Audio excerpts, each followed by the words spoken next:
ठीक है।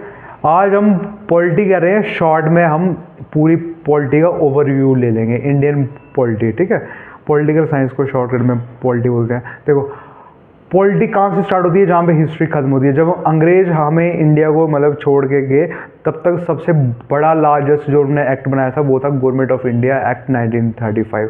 अब जब इंडिया को वो छोड़ के जा रहे थे तो उन्होंने, जैसे आपको पता है, क्रिप्स मिशन 1942 में, 1946 में कैबिनेट मिशन आया। कैबिनेट मिशन में बड़ी सारी कमेटीज़ बनी, उनमें से एक कमेटी थी ड्राफ्टिंग कमेटी। ड्राफ्टिंग कमेटी के 7 मेंबर थे। ड्राफ्टिंग कमेटी के चेयरमैन डॉक्टर BR अम्बेडकर थे, जो कि हमारे पहले कानून मंत्री भी बने थे। ठीक है, तो ये जो हमारी पहली कॉन्स्टिट्यूएंट असेंबली बनी ना, तो उसके ना मतलब जो हमारी पहले वही लेजिस्लेटिव बॉडी भी थी और वो कॉन्स्टिट्यूशन भी बना रही थी। जब वो कॉन्स्टिट्यूशन बना रही थी तो वो कॉन्स्टिट्यूएंट असेंबली थी, और जिसके चेयरमैन डॉक्टर राजेंद्र प्रसाद थे। ठीक है, कॉन्स्टिट्यूएंट असेंबली के चेयरमैन डॉक्टर राजेंद्र प्रसाद, और उसके अंडर एक ड्राफ्टिंग कमेटी, उसके चेयरमैन डॉक्टर BR अम्बेडकर। और जब वो लेजिस्लेटिव बॉडी के रूप में मिलती थी पार्लियामेंट में, तो उसके GV मालवांकर चेयरमैन थे, जैसे फर्स्ट लोकसभा स्पीकर भी आप बोल सकते हो। ठीक है, अब मतलब कॉन्स्टिट्यूशन बना, हमारा कॉन्स्टिट्यूशन 2 साल 11 महीने 18 दिन में बन के रेडी हो गया। 64 लाख रुपए का खर्चा आया था। और इसमें ये हमारा जो कॉन्स्टिट्यूशन था ना, ये बेसिकली अलग अलग सोर्सेज से उठाया गया था, अलग अलग कंट्रियों का बेस्ट मटेरियल उठाया गया था। जैसे फंडामेंटल राइट्स उठाए गए थे अमेरिका से, प्रेसिडेंट की पोस्ट उठाई गई थी, वो भी अमेरिका से। फंडामेंटल ड्यूटीज तो ओरिजिनली कॉन्स्टिट्यूशन में नहीं थी। 1976 में हम देखेंगे कि इंदिरा गांधी 42nd अमेंडमेंट करके उसे इंट्रोड्यूस करवाती है। 10 फंडामेंटल ड्यूटी से बाद में अटल बिहारी वाजपेयी के टाइम पे एक और आ जाएगी, तो 11 फंडामेंटल ड्यूटीज़ आज के टाइम पे है। जैसे DPSP, directive principle of state policy, ये कॉन्स्टिट्यूशन में थे हमारे, और ये आयरलैंड के कॉन्स्टिट्यूशन से उठाए गए हुए हैं। ऐसे इमरजेंसी प्रोविज़न जर्मनी के कॉन्स्टिट्यूशन से उठाए गए हैं। थोड़ा बहुत प्रोविज़न जापान से भी लिया गया है इससे related. Republic, fraternity, liberty, equality, ये सब चीज़ें फ्रांस के कॉन्स्टिट्यूशन से उठाई गई हैं। और इसलिए जैसे आप पूरे वर्ल्ड में कहीं भी जाके ट्रेड कर सकते हो या किसी से मैरिज कर सकते हो, वो चीज़ ऑस्ट्रेलिया के कॉन्स्टिट्यूशन से उठाई गई है। साथ ही जैसे हम देखते हैं, आपको अमेरिका का पता होगा कि वहाँ पे ना स्टेट गवर्नमेंट और सेंट्रल गवर्नमेंट, सेंटर को फेडरल गवर्नमेंट बोलते हैं उधर पे, स्टेट गवर्नमेंट और फेडरल गवर्नमेंट को एग्जिस्ट एक साथ करती है। सेंटर के कानून अलग से है, स्टेट के कानून अलग से है।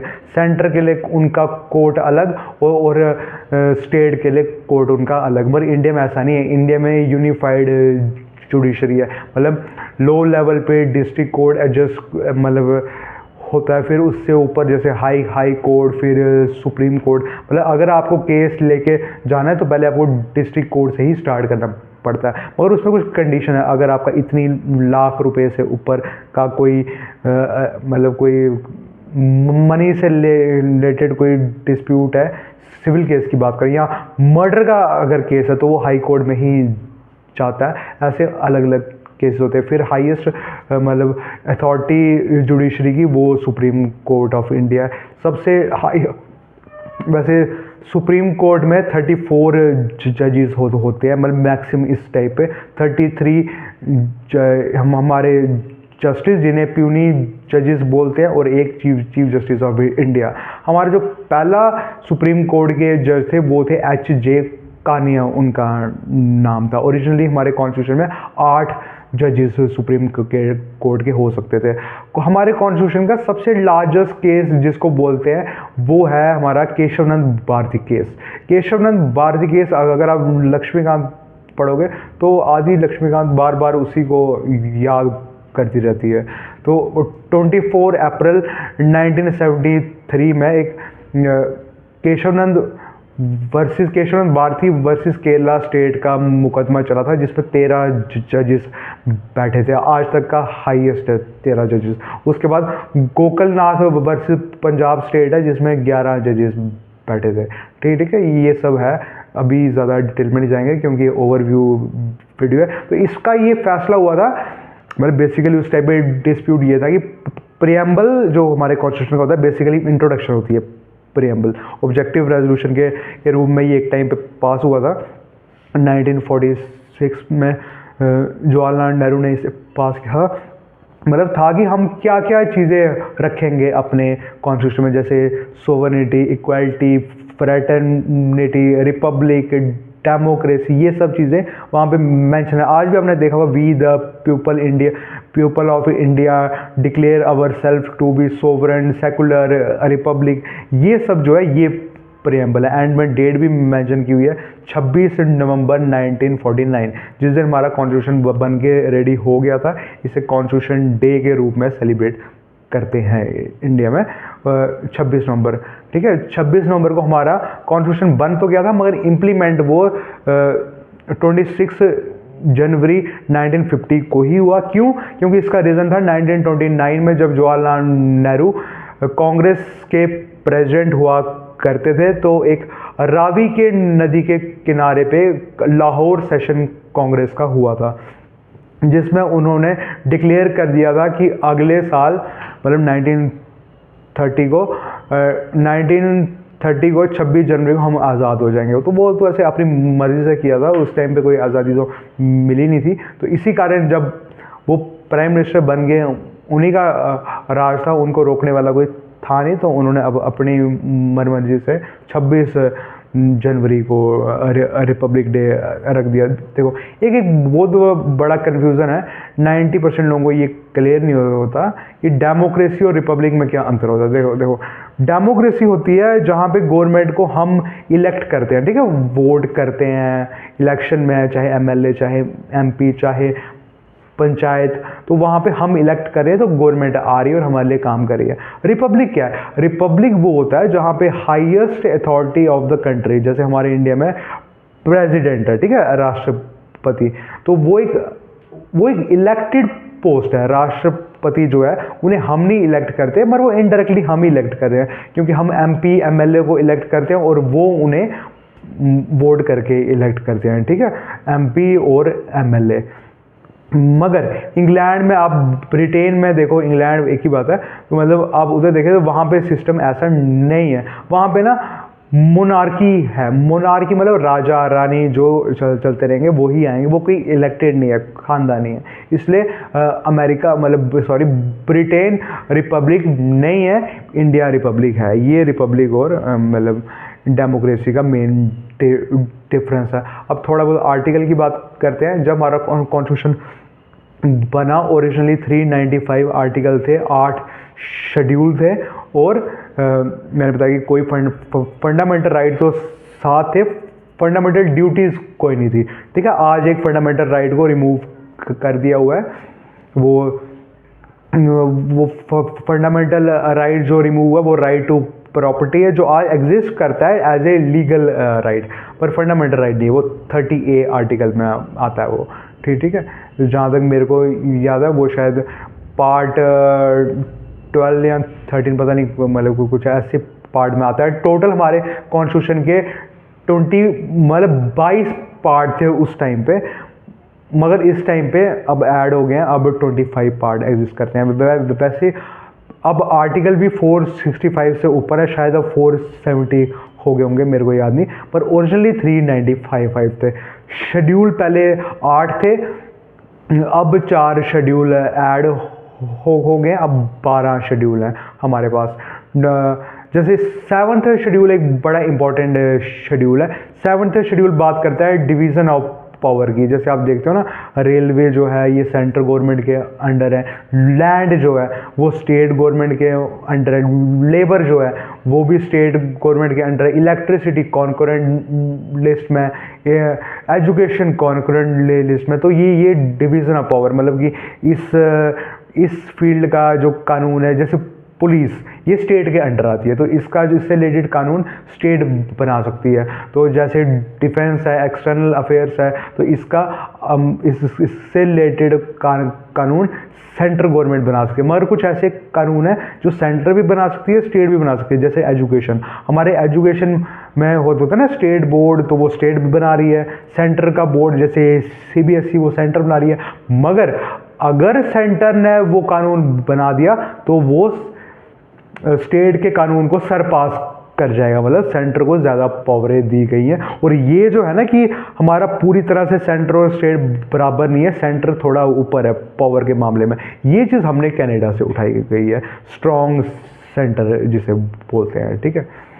अब जैसे 8th शेड्यूल है हमारे कॉन्स्टिट्यूशन में, 8th शेड्यूल में लैंग्वेजेस की बात की गई है जो कॉन्स्टिट्यूशन ने अडॉप्ट की है। ओरिजिनली जब कॉन्स्टिट्यूशन बना था 14 लैंग्वेजेस थी, पर आज की डेट में 8 लैंग्वेजेस ऐड हो गई हैं, जिसमें से हमारी डोगरी भी एक है, डोगरी, नेपाली, मैथिली और भी हैं। तो ये सब है। अब 22 लैंग्वेजेस हैं ये। अब कोई पूछे कि 22 इन लैंग्वेज का क्या रोल क्या है 8th शेड्यूल को रखने में। देखो, साहित्य अकेडमी है जो कि हर साल राइटर्स को रिकॉग्नाइज करती है, अवार्ड देती है। वो मतलब इन्हीं मेन इन लैंग्वेजेस पे फोकस होता है जो कॉन्स्टिट्यूशन है रिकॉग्नाइज की गई है। उसे फिर ट्रांसलेट करते हैं, मतलब मैक्सिमम से मैक्सिमम लैंग्वेजेस में। तो ये सब उसको फ़ायदे में मिलते हैं। और भी गवर्नमेंट उस लैंग्वेज को प्रमोट करने के लिए बड़े सारे स्टेप्स उठाती है। जैसे 11th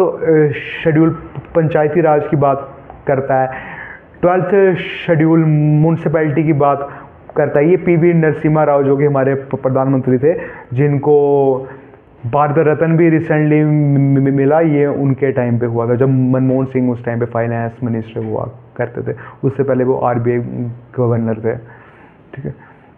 अब 10th शेड्यूल जो है ये एंटी डिफेक्शन लॉ के बारे में है। मतलब मान लो कि कोई कांग्रेस का बंदा है, कांग्रेस का कोई MP है, MLA है, तो वो मतलब पहले कांग्रेस से वो जीतता है, बाद में जीतने के बाद वो BJP में आ जाता है।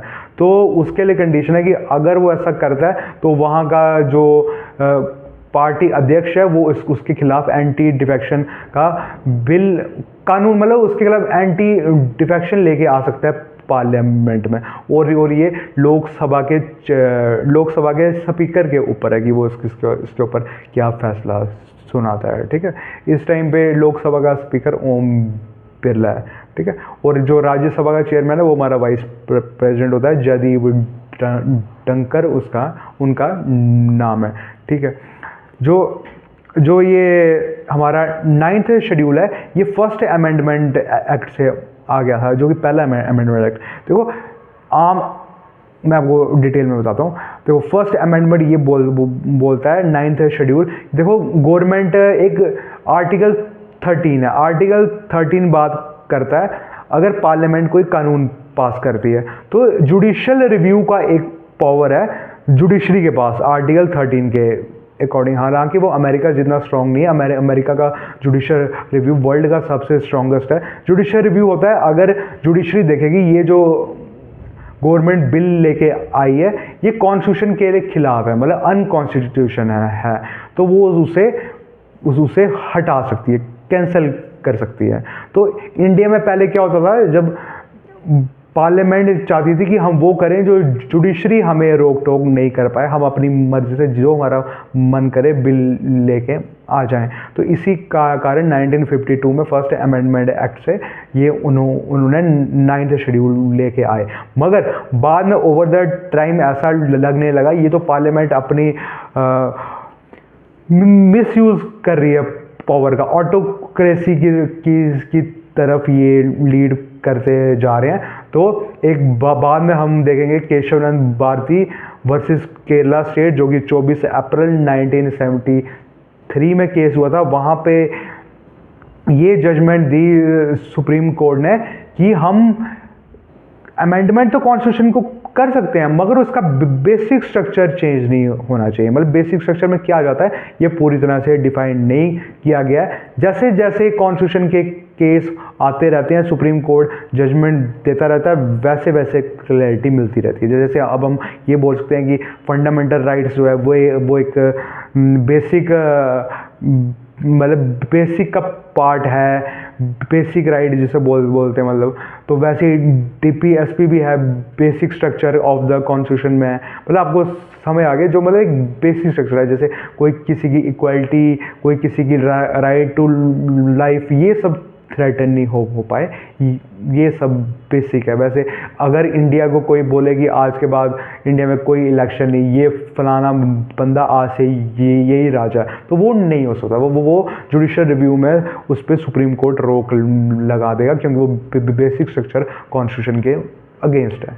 ठीक है, ये हो गया। अब बात करते हैं, जैसे मैंने बताया कि फंडामेंटल राइट 6 थे, अब 7 थे, अब 6 हो गए हैं। फंडामेंटल ड्यूटीज़ कोई भी नहीं थी, जो हमने रशिया से बाद में अडॉप्ट की। जो स्वर्ण सिंह कमेटी बैठी थी, वहाँ से ऐड हुए थे। बाद में अटल बिहारी वाजपेयी के टाइम पे एक और ऐड कर दी गई, चिल्ड्रन की एजुकेशन से लेके। और अटल बिहारी वाजपेयी के टाइम पे ना 21A आर्टिकल भी ऐड हो गया था, जो था right to free elementary education. जैसे 8th क्लास तक के बच्चे को फ्री एलिमेंट्री एजुकेशन मिलेगी। ठीक है। 42nd अमेंडमेंट एक हुआ था 1976 में, एमरजेंसी के टाइम पे, इंदिरा गांधी गवर्नमेंट के टाइम पे, जिसे मिनी कॉन्स्टिट्यूशन भी बोला जाता है, क्योंकि ये डीपीएसपी में भी एडिशन कर रहा था, ये फंडामेंटल राइट्स में भी कर रहा था, और प्रियम्बल में भी 3 वर्ड्स इसने ऐड किए थे, मतलब इंटीग्रिटी, सेकुलर, और एक और वर्ड था कोई। ठीक है, अभी चलो ठीक है, और मतलब ये हो गया इंटीग्रिटी। हाँ ठीक है, ये हो गया। 42nd हो गया। अंबेडकर ने आर्टिकल 32 को heart and soul of Indian constitution बोला हुआ है। चलो मैं पहले डिटेल में स्टार्ट करता हूँ। देखो, आर्टिकल 12 से लेके 35 तक फंडामेंटल राइट की बात होती है। आर्टिकल 1 से लेके 3 तक यूनियन ऑफ स्टेट की बात होती है। यूनियन एंड स्टेट मतलब जो टेरिटरीज वगैरह, union and it's territories. Article मतलब 1 से 4 तक होती होगी। फिर 5 से लेके 11 तक सिटीजनशिप की बात होती है, पर ये इतने इम्पोर्टेंट नहीं है। फिर सबसे इम्पोर्टेंट जो है ना, वो है फंडामेंटल राइट्स, जो कि 12 से 35 तक है।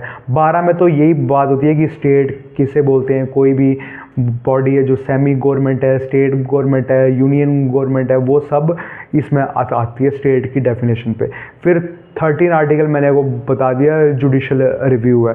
फिर आर्टिकल जैसे बात कर रहे हैं, जुडिशियल रिव्यू मतलब पार्लियामेंट कोई भी कानून लाएगी तो वो कोर्ट में चैलेंज हो सकता है, ये जुडिशियल रिव्यू।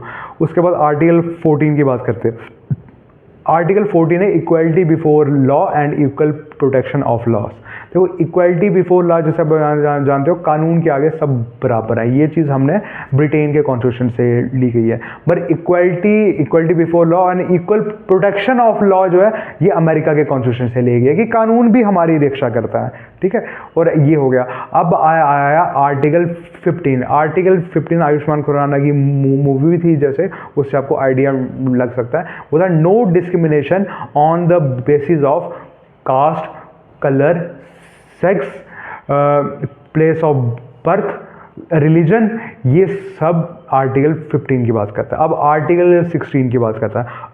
जो लोग ये वीडियो देख रहे हैं ना, और जिनका गवर्नमेंट जॉब लेना एम है, तो वो आर्टिकल 16 उनके लिए सबसे इंपॉर्टेंट हो सकता है, क्योंकि यही वो आर्टिकल है जो आपको राइट देता है गवर्नमेंट नौकरी का, मतलब राइट टू पब्लिक एम्प्लॉयमेंट। देखो, गवर्नमेंट सेक्टर को पब्लिक सेक्टर बोलते हैं, और वहाँ पे नौकरी लेने को राइट टू पब्लिक एम्प्लॉयमेंट बोलते हैं। ठीक है, प्राइवेट एम्प्लॉयमेंट अलग है। अगर अडानी है, मान लो अडानी का कोई शिपिंग पोर्ट है जो उसके एक्चुअल में है, उसने वहाँ पे कोई रिसेप्शनिस्ट रखनी है, तो वहाँ पे वो ऐड दे सकता है कि मेरे को फीमेल ही चाहिए, गुजरात की ही चाहिए, क्योंकि वो होता है ना कि जब कोई लोकल होगा तो उसको कम सैलरी दी जा सकती है। ये एक रीज़न होता है, इससे अंबानी का फ़ायदा हो जाएगा।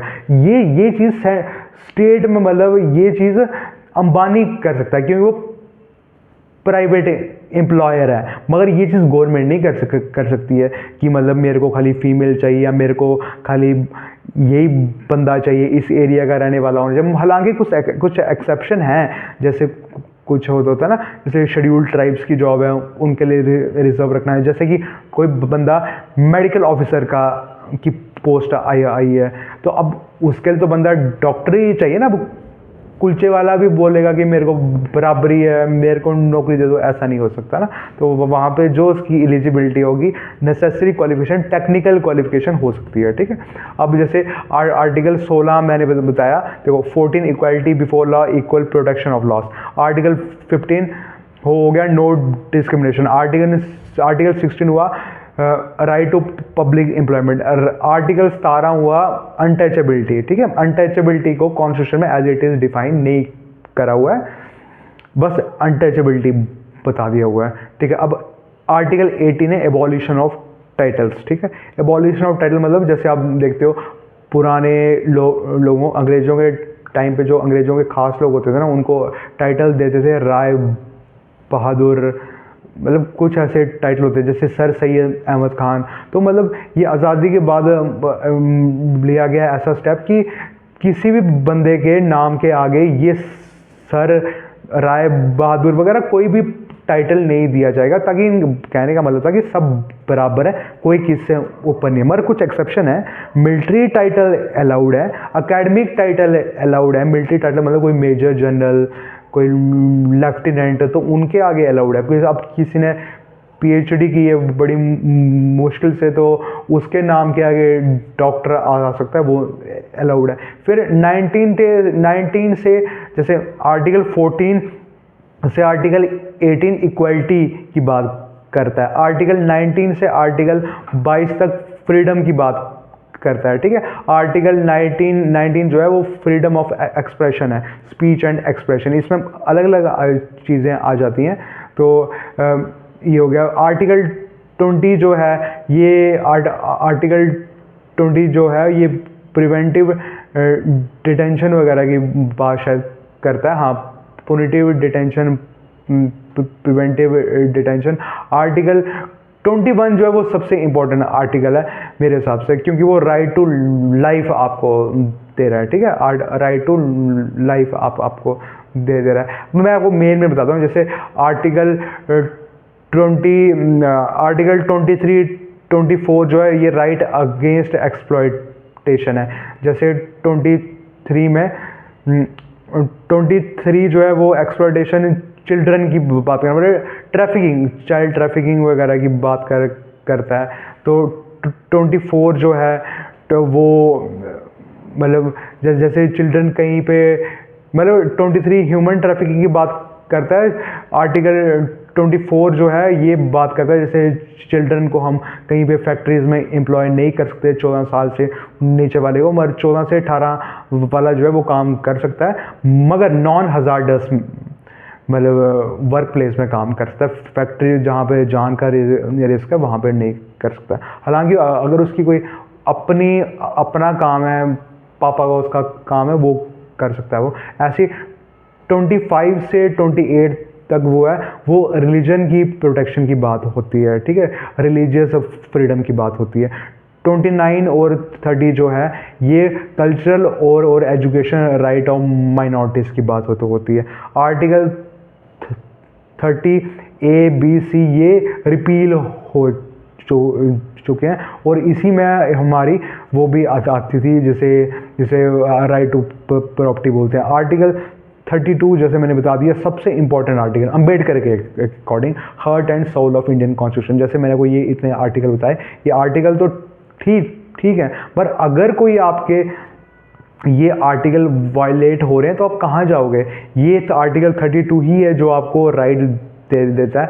आर्टिकल 32 के अकॉर्डिंग आपको राइट दे देता है कि आप डायरेक्ट सुप्रीम कोर्ट जा सकते हो, और आर्टिकल 226 के अकॉर्डिंग आपको राइट देता है कि आप सीधा हाई कोर्ट जा सकते हो, जहाँ आप जा सकते हो, आपको कोई मना नहीं करेगा, आपकी बात सुनी जाएगी। और फिर सुप्रीम कोर्ट या हाई कोर्ट रिट इशू करेगी, ठीक है। 5 टाइप की रिट्स होती हैं, हैबियस कॉर्पस, मैंडेमस, सर्टियोररी, प्रोहिबिशन और क्यू वारंटो। देखो सर्टियोररी अब हम कहाँ से स्टार्ट करें, जैसे हेबियस कॉर्पस की बात करते हैं, ठीक है। अगर किसी ने दृश्यम मूवी देखी होगी, दृश्यम में बताते हैं अजय देवगन के पास एक अंकल आते हैं कैफ़े में, बोलते हैं कि पुलिस वाले ने मेरे बेटे को अगवा कर लिया हुआ है। तो वो बताता है उनको कि हैबियस कॉर्पस की रिट इशू करो, फिर कोर्ट में मतलब वो कंपलसरी हो जाएगा कि उस इंसान को, मतलब जिसके खिलाफ आप कर रहे हो, उन्हें अपने बेटे को, मतलब जहाँ भी उसकी बॉडी रखी होगी डेड और एलाइव, वो उसको लाना ही पड़ेगा। पुलिस आपकी हेल्प करेगी इस चीज़ में, मतलब ये एडमिनिस्ट्रेटिव मशीनरी हेल्प करेगी। वैसे ही होता है सर्टियोररी। पहले मैंडेमस की बात करते हैं। मैंडेमस हो गया, मान लो कोई गवर्नमेंट एम्प्लॉय अपना सही तरह से काम नहीं कर रहा है, तो आप उसके खिलाफ मैंडेमस की रिट इशू कर सकते हो, मगर ये सिर्फ गवर्नमेंट एम्प्लॉय के अगेंस्ट ही होती है। जैसे मान लो कोई आपके स्कूल में टीचर है, आप गवर्नमेंट स्कूल में पढ़ते हो, हाई सेकेंडरी स्कूल में, तो वो टीचर जो है वो अपना काम सही से नहीं कर रहा है, तो आप ये मैंडेमस की रिट इशू करवा सकते हो। मान लो आप म्यूनसिपैलिटी एरिया में रहते हो, कूड़ा फेंकने वाला जो म्यूनसिपैलिटी का काम है वो अपना काम सही से नहीं कर रहे हैं, तो आप उनके खिलाफ मैंडेमस की रिट इशू करवा सकते हो। ऐसी सर्टियोररी है।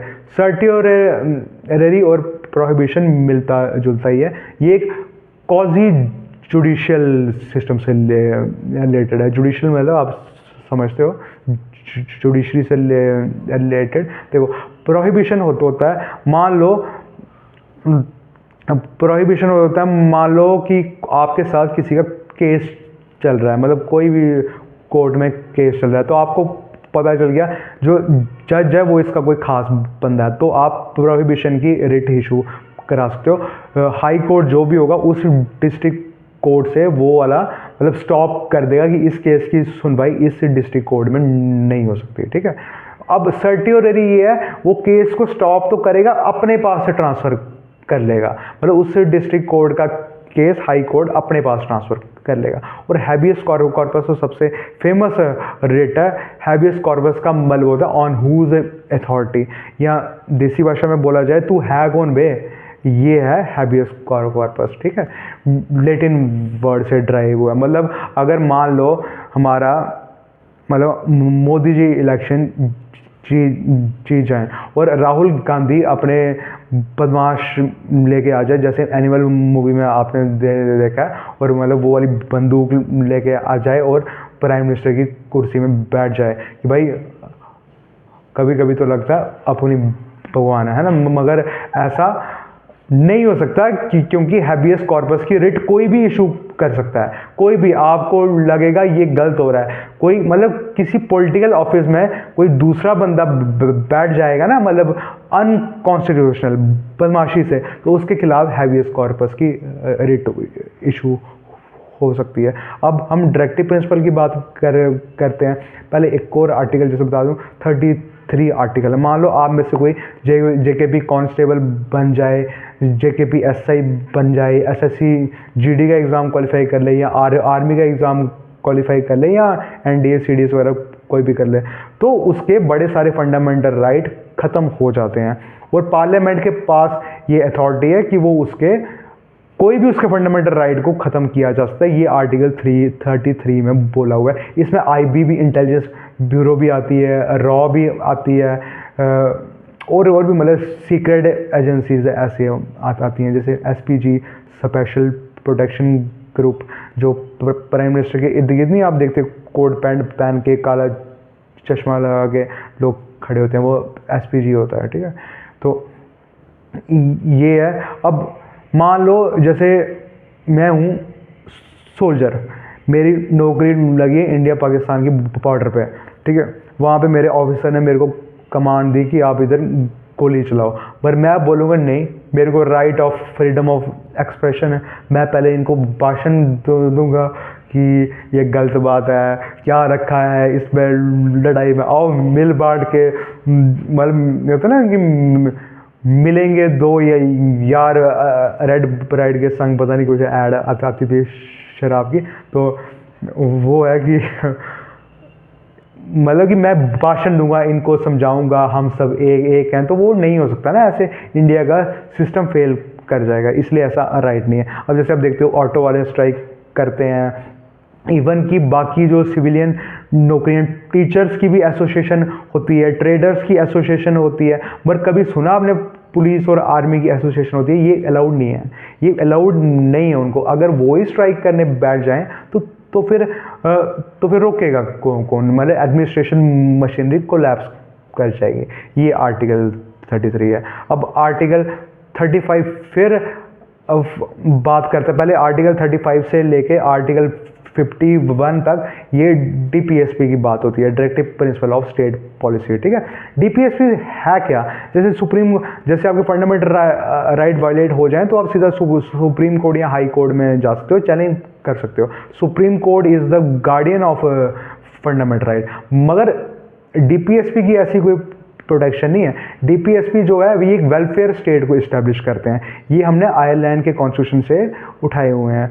तो मतलब इसमें था कि मान लो ये एक बेसिकली वेलफेयर स्टेट इस्टेब्लिश करते हैं। ये है कि देखो, जब इंडिया आज़ाद हुई, इंडिया के पास इतने रिसोर्सेज नहीं थे ना, मॉनेटरी रिसोर्सेज इतने नहीं थे कि वो हर चीज़ इम्प्लीमेंट कर पाए। पर अंबेडकर की या हमारे कॉन्स्टिट्यूशन मेकर्स की उनकी विज़न थी कि ये होना चाहिए, वो होना चाहिए, यूनिफॉर्म सिविल कोड होना चाहिए, पंचायती राज होना चाहिए, मगर इतने उनके पास रिसोर्स नहीं था। तो वो डीपीएसपी में इस चीज़ को रख गए कि फ्यूचर में जब आपके पास इतने रिसोर्सेज आएंगे तो आपने इन चीज़ों पे कानून बनाने। ये बेसिकली इंस्ट्रक्शनें हैं हमारे गवर्नमेंट को कि आपने इन चीज़ों के ऊपर कानून बनाने। और मैक्सिमम पे आज कानून एग्जिस्ट करते भी हैं, कुछ एक्सेप्शन भी हैं हालांकि।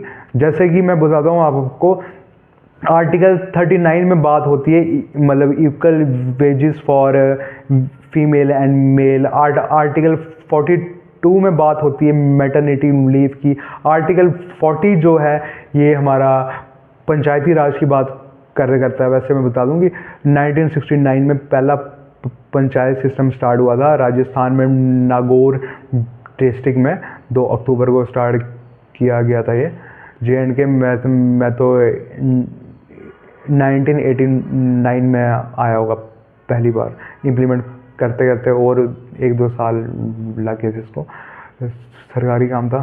तो अब बताता हूँ आपको। हाँ ठीक है। अब जैसे आर्टिकल 44 की बात होती है। आर्टिकल 44 है यूनिफॉर्म सिविल कोड। देखो, इंडिया में यूनिफॉर्म क्रिमिनल कोड एग्जिस्ट करता है मगर यूनिफॉर्म सिविल कोड एग्जिस्ट नहीं करता। देखो, क्रिमिनल कोड मतलब मान लो अगर किसी हिंदू ने मर्डर कर दिया किसी का, या किसी क्रिश्चियन ने या मुस्लिम ने मर्डर कर दिया, सबके लिए एक ही कानून में सज़ा है। मगर हिंदू को डाइवोर्स करना हो तो कानून अलग है, मुस्लिम को डाइवोर्स करना हो तो कानून अलग है। ये सेम होना चाहिए, ये यूनिफॉर्म सिविल कोड बोलता है। अभी रिसेंटली उत्तराखंड में यूनिफॉर्म सिविल कोड आ गया, करंट अफेयर है ये। पर as a India, as a country, as a whole अभी तक यूनिफॉर्म सिविल कोड नहीं आया हुआ है। वैसे आर्टिकल 48 एनिमल हस्बेंड्री की बात करता है।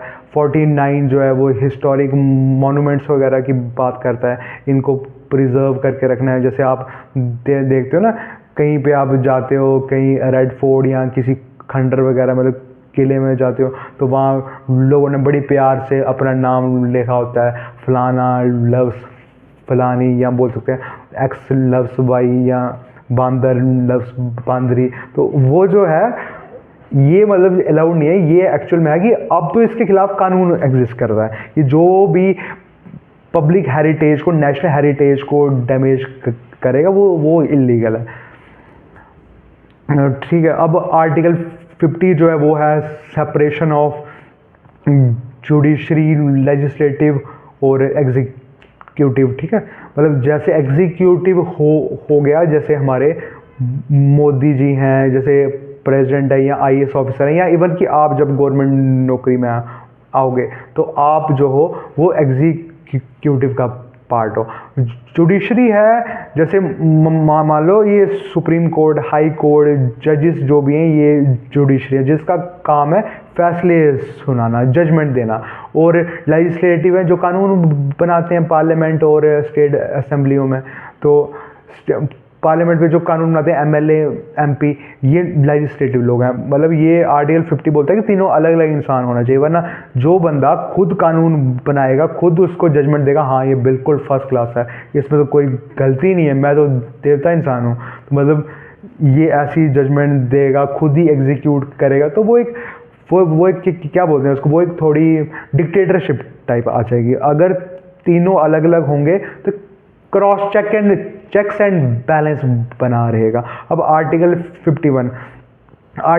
51 जो है ना, ये बात करता है इंटरनेशनल पीस की। पूरे वर्ल्ड में एक ही कॉन्स्टिट्यूशन है जो इंटरनेशनल पीस की बात करता है। ठीक है, जैसे मैंने बताया था एक आर्टिकल 20 मैंने गलत बोल दिया, आर्टिकल 22 है प्रिवेंटिव डिटेंशन और पुनिटिव डिटेंशन। मान लो किसी बंदे ने साइकिल चोरी किया, तो मान लो मैं जज हूँ, तो मैंने इसको सज़ा देनी, ये नहीं ये मेरे साथ इसकी बनती नहीं है, चलो इसको ना फांसी की सज़ा दे देते हैं साइकिल चोरी करने पे।